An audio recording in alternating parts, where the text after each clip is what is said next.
Hi, I'm Nicola from One-to-One Tuition, and I'm going to talk to you about reading comprehension today and our top tips for approaching them. You'll need a pen or a pencil and some paper to write on. You can pause or rewind the video at any time and you'll see this symbol there. So 11 plus reading comprehension is quite different to reading comprehension at school. It involves analysing texts, answering questions about themes, understanding sophisticated vocabulary and understanding the author's intent. All of the questions that the children are given are multiple choice. This can be our friend, but it requires us to use specific strategies. The strategies we suggest and that we use in every session are to read the questions first. When reading through the questions, we circle any important information. Quite often there are questions whether you think something is true or false, and I always get the children to circle whether it's asking for true or not true or false. Reading the text thoroughly is important. When we're being timed, we're inclined to rush through our reading, but we need to read the text thoroughly so that we understand what we have read.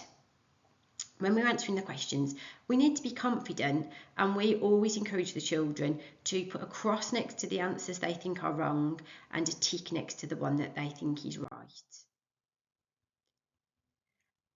There will be questions that are challenging, and our strategy for this is to use elimination, reading through the answers and seeing if there are any that we can eliminate.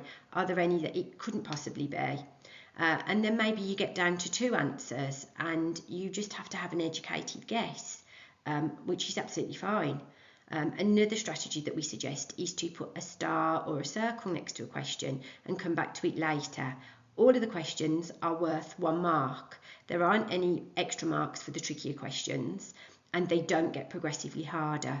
Sometimes they put a really tricky question in near the beginning, and my suggestion for this would be to put a star by it, move on from it, and come back to it later if you've got time, and not waste lots and lots of time on one question. We suggest not spending any longer than 30 seconds to a minute on a question. Typically there are 15 to 18 questions, and the children in a 15-minute time slot have to read their text and answer all of those questions. So it is quite pressurised time-wise. Again, reiterating, if you don't know the answer, move on. That's fine. So today I just wanted to have a look at a little extract from Sherlock Holmes' Hounds of the Baskervilles with you. This is an older text that was written in 1901. We do often get older texts in the test. This year they were contemporary texts. We don't know what will come up and we have to prepare the children for all eventualities.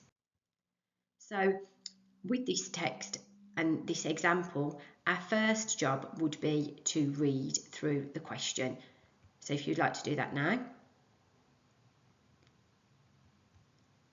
And then have a read through the text, trying to take on what it's saying and read for meaning.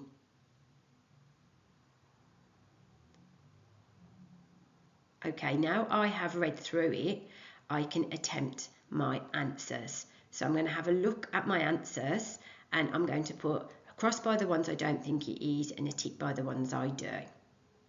So I don't think it can be A, so I'm going to cross that out, put a cross there. I don't think it can be B, so I'm going to put a cross there. I do think it's C, so I'm going to put a tick there, but I'm just going to check D as well before I go with that answer. I'm happy it's not D, so I'm going to put a cross there, and then I'm going to just show you here in the text where I've got my evidence to support my answer. I'm happy with my answer, I'm going to put a circle around it. Okay, let's move on.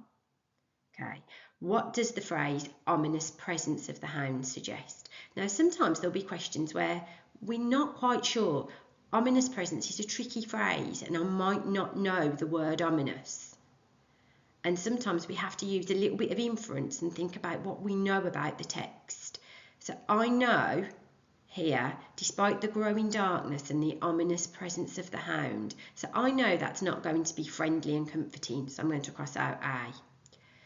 It does sound like it might be to do with impending danger and threatening things. So I think it could be B. I don't think it's irrelevant to the investigation, because irrelevant means it doesn't matter. So I don't think it's C. And I don't think the hound is distracting us from the real mystery. So I don't think it's D. I am actually happy with my answer of B, and I'm going to put a circle around it. Now, here's one for you to have a go at yourselves. So if you'd like to pause the video here, read the question, read the text, and use the ticking and crossing strategy to help you.